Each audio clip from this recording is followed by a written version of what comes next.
Ja, då börjar jag faktiskt med att hälsa er webbtittare välkomna till det här seminariet om CRI. Vet ni inte vad det är så kommer ni att veta det efter den här stunden.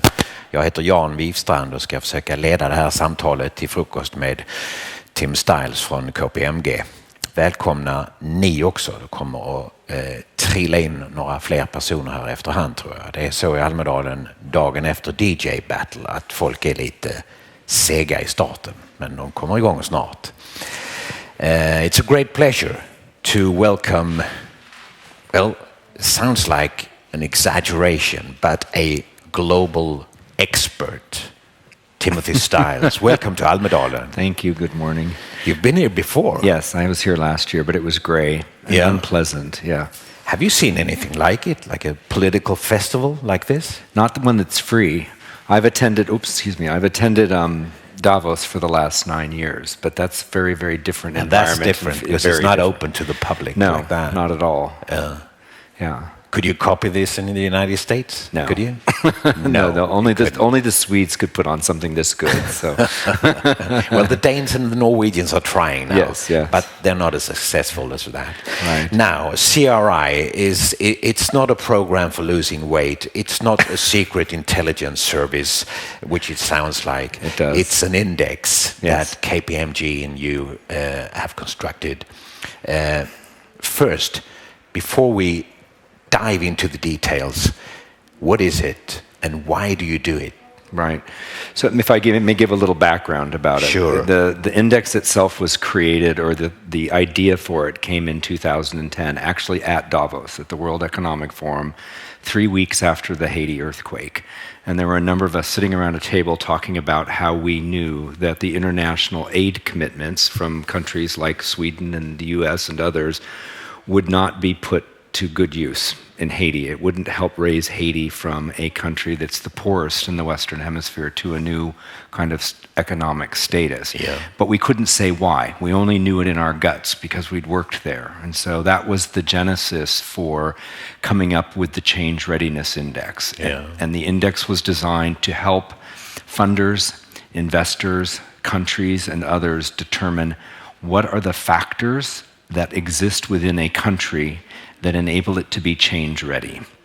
So whether that change readiness was a natural disaster, like an earthquake or a tsunami, or on the other end of the spectrum, perhaps social upheavals, demographic shifts, technological changes. Yeah.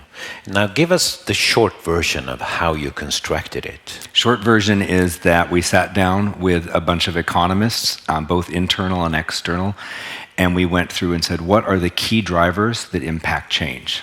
And those 3 drivers are enterprise, which is business, governance, so your government structures, and people and civil society. And let me take that one directly then.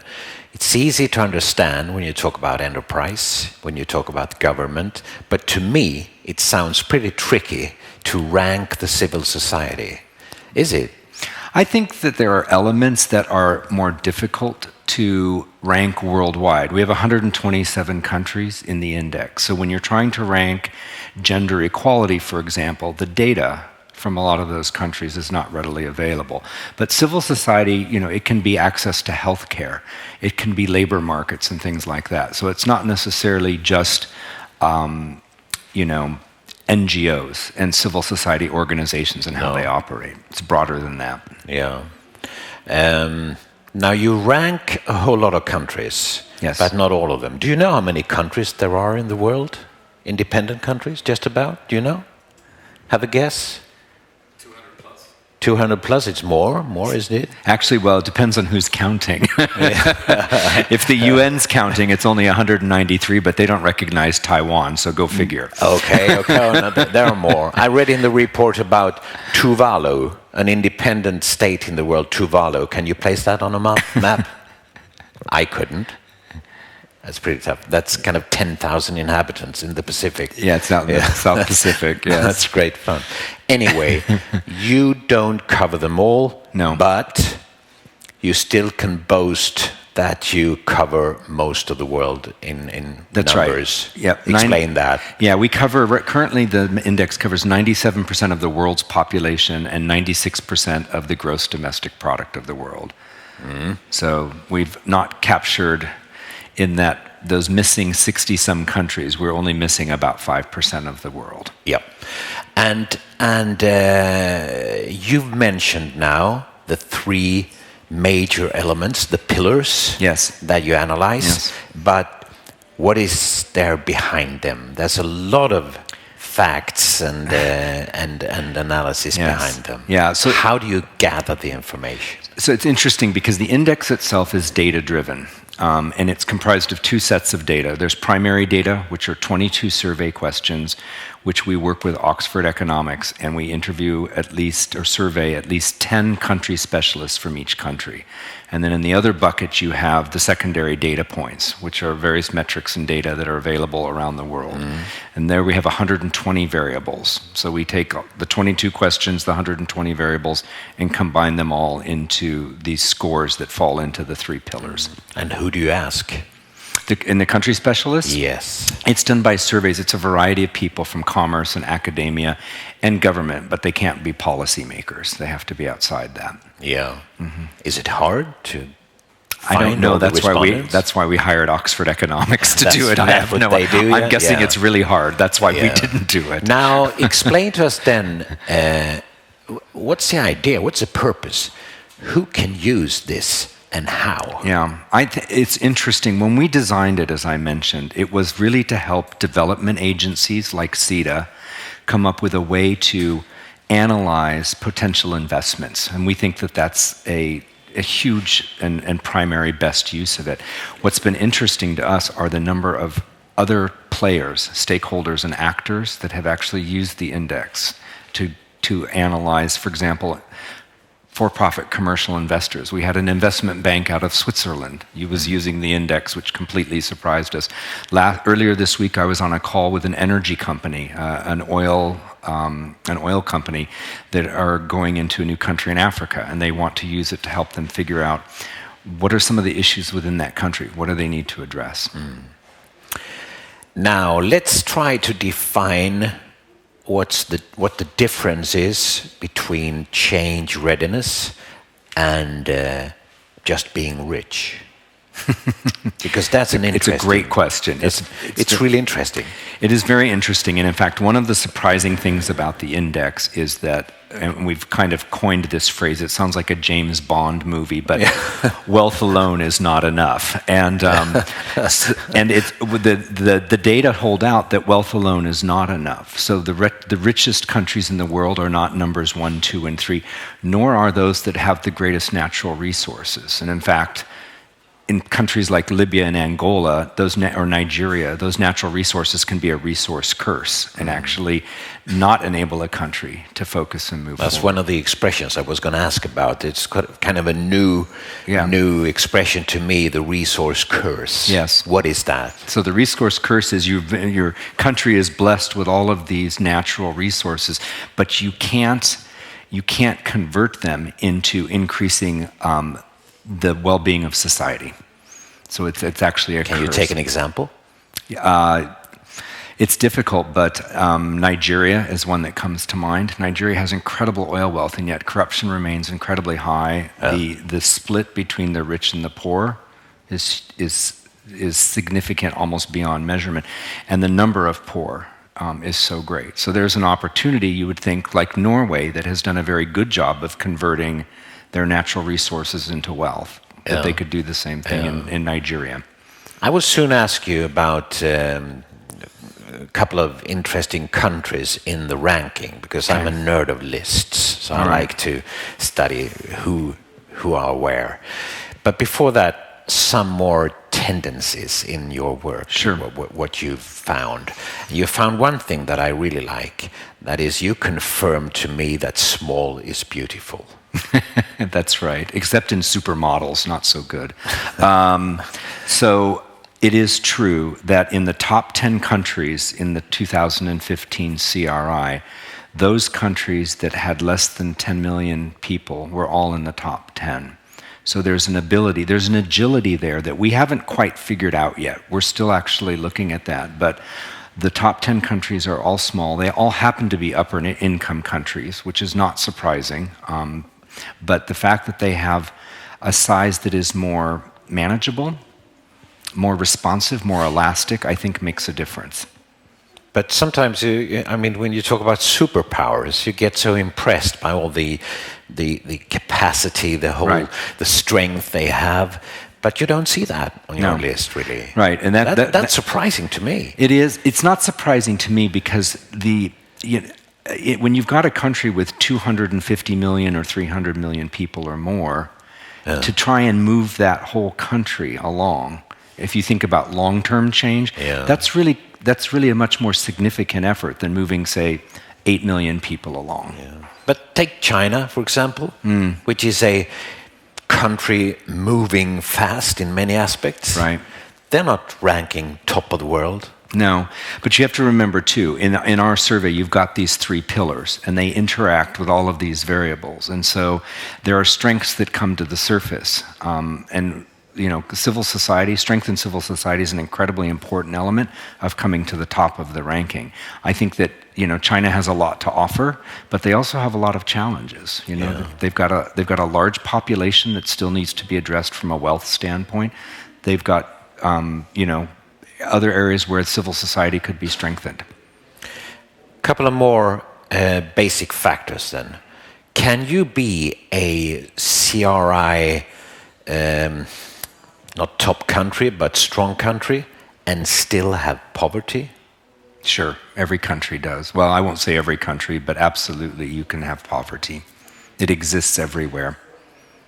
What about, if you take an example of a country that you traditionally wouldn't rank as a very strong economic country, but ranks high in the CRI, is there one? Yes, the one that comes to mind is Chile, and you mentioned this one previously.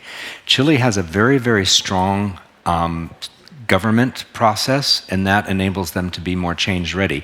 The empirical evidence of that was the earthquake that they had a couple of years ago, from which they rebounded very quickly. What about inequality? Income or political or? Income, inequality between genders, and so on.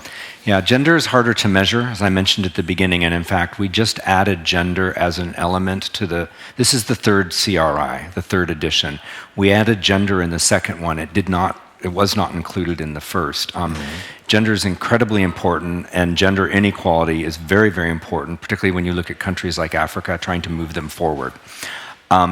One of the surprising things we found in the CRI is the very, very strong correlation between inclusive growth and change readiness. And so those countries that have greater inclusive growth tend to be more change ready. And what is inclusive growth? That inclusive growth is when a country's moving forward, it brings all of its citizens along with it, not just patches of citizens. So not just, people with a lot of money or people with access to resources, but it brings the entire society along. This gets to your question about, can you still have poverty? Yeah. So strong inclusive growth, is that Sweden, for example? Yes. And poor inclusive growth, what's that? Bad, being bad at that factor? Who's yes. that? Angola, Somalia, Chad, which is number 127. We checked last night. So. Now, as you said, I was stunned about, for example, the ranking of Chile. Number 19, I think, on the list, and number 20, the United States. Yes, we're behind Chile. It's wonderful. That's really interesting. I haven't told any of the governmental people that yet, though. But it's really interesting, I think. Let's take a few other examples. Okay, may I get out my list? Sure. Right, thanks. I just check what I remember now. Yes. I've spent a lot of time with it because it's so interesting. Anyway. You divide the countries into categories, right? Like high income, middle income, low income, and then you divide these categories into categories like upper middle income, lower middle income. Yeah. When you look at top countries in different categories, you, for example, notice that Cambodia comes out Yeah. as a strong low-income country. Yes. That surprises me.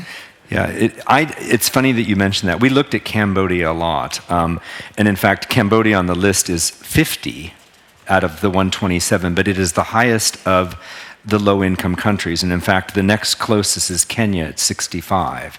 And what really differentiates Cambodia, and we did look at it when we were preparing the data, is that Cambodia has this incredibly strong enterprise capability. And if you've been there recently, you see this. You see this in the industry and the jobs that are being created and that type of thing. So I'm sort of, I'm stuck in an old picture of the country, Right. when I'm surprised about that. So, but does it surprise you that Cambodia is ahead of Greece, for example? Sure. Like Discuss. in that perspective, it's a catastrophe to read about Italy. Right. Italy is sort of falling down the list rapidly. Well, here's another one. We ranked Cambodia ahead of Russia. Now that will make some people happy and some people sad, but nonetheless, it's this interplay between government and enterprise and civil society, which is quite interesting. But let's then talk a little about the example Italy, because Italy is politically a country where there's always chaos, but still they have strong. Historically strong industries. Yes. They have fantastic brands. They have a reputation of being really forward in some parts of the industry, and fashion design and all that. Right. And they are poor in the CRI index. Yeah. Can you explain a little about that? Well, I think that a couple of the things that you mentioned, their greatest strength resides in their civil society, so the individual freedoms and things like that. So that's one of the reasons that they would do well from a person recollecting what is Italy good at.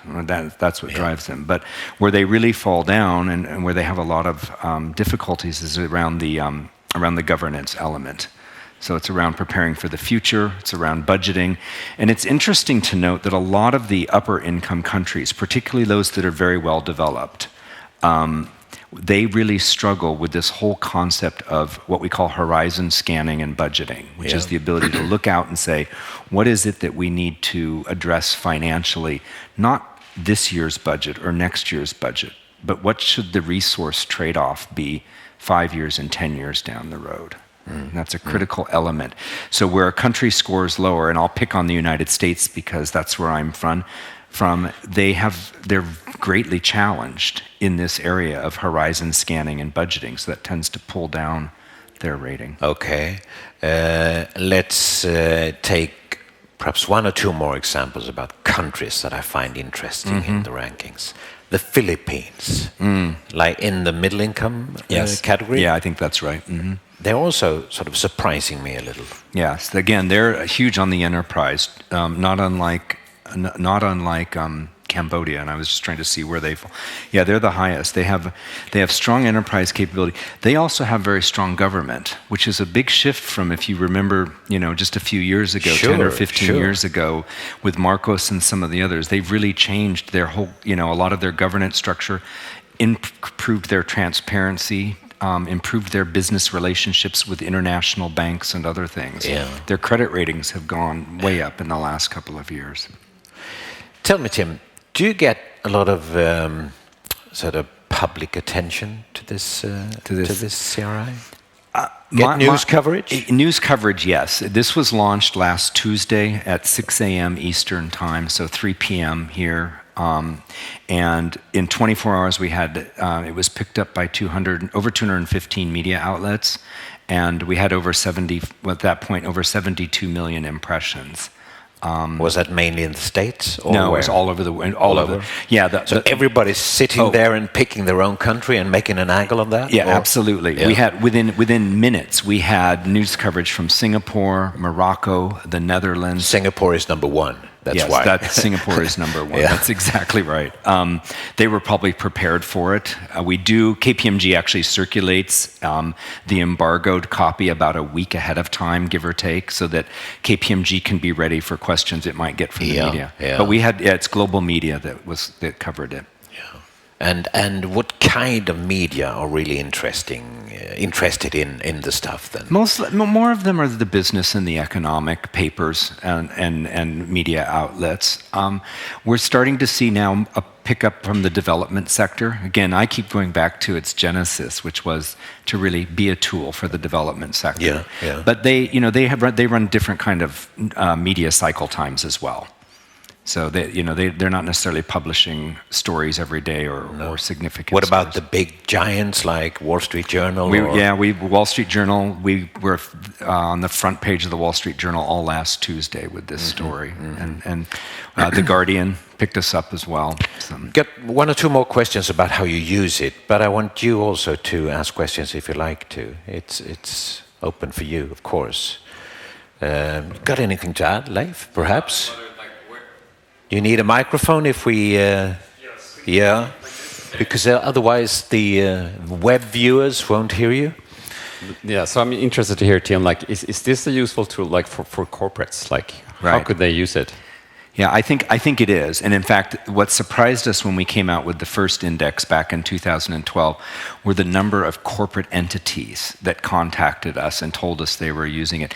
I think there are two opportunities for them to use it. One is to analyze the factors that might impact their economic investment, whether it's a new investment in a new country, or they may be struggling or want to improve their work in a given country. Where we're also seeing it picked up is by the corporate responsibility departments of large multinationals. In other words, they're working in a country, or they may be working in a country, but what are some of the real underlying issues that need to be addressed in that country, and how can they, as good, quote, corporate citizens, unquote, address those needs? Okay, thank you. Okay, Yeah. I realize I've forgotten a very interesting question. We Swedes love to think that we are the best in the world. And you should keep thinking that. Is that right? That's right, absolutely. Can you elaborate on that? Can I? I was trying to think of, I love coming here. I love the difference between Almedalen and Davos, for example. Yeah. There's just this kind of community, good feeling atmosphere here. And if you've been to Davos, it's very locked down. I haven't been there, no. Tons of security. Yeah. And you feel like, here you feel like you could get up on a corner out here and start speaking, and a little group would gather around. In Davos, you'd be arrested and hauled away somewhere, I'm quite certain. But what I was trying to come up with a really good example of why Sweden should keep doing what it's doing. And a couple of things came to mind.